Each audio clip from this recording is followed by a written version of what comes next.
The Collin Cliffs. I was setting up my tent for the evening about 1/8 of a mile from the elevated rocky, Lake Superior shoreline.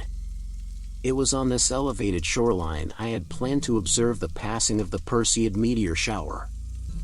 There was no light pollution and the event fortunately coincided with a new moon, making the enveloping night a monochrome black.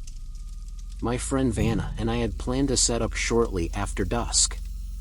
The rocky cliffs overlooking the lake were ideal for such observation.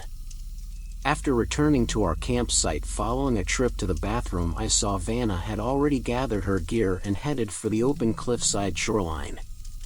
I grabbed my lantern, which I used to guide me through the boreal vegetation, and shortly thereafter, I arrived at the rocky clearing. Vanna was up ahead dressed in a fluttering white casual dress. She began calling out to me, beckoning while clamoring for me to join her.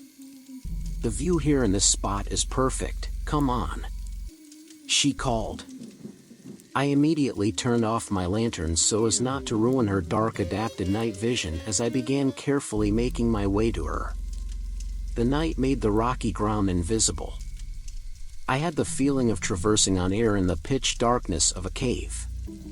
The sound of the waves shoving the sheer rock with icy water became acute. As I got closer, I noticed Vanna looked brighter than the moonless night would typically permit. She was almost glowing. "Come on, hurry," she kept saying as if there were some unseen deadline.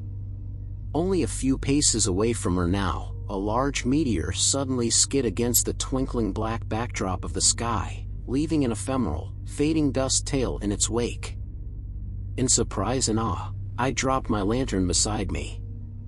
The impact caused the light to rapidly flash on and off, like an aborted bolt of lightning. To my horror, the brief flicker revealed the edge of the cliff just 2 feet from where I stood and just short of the point of where Vanna stood.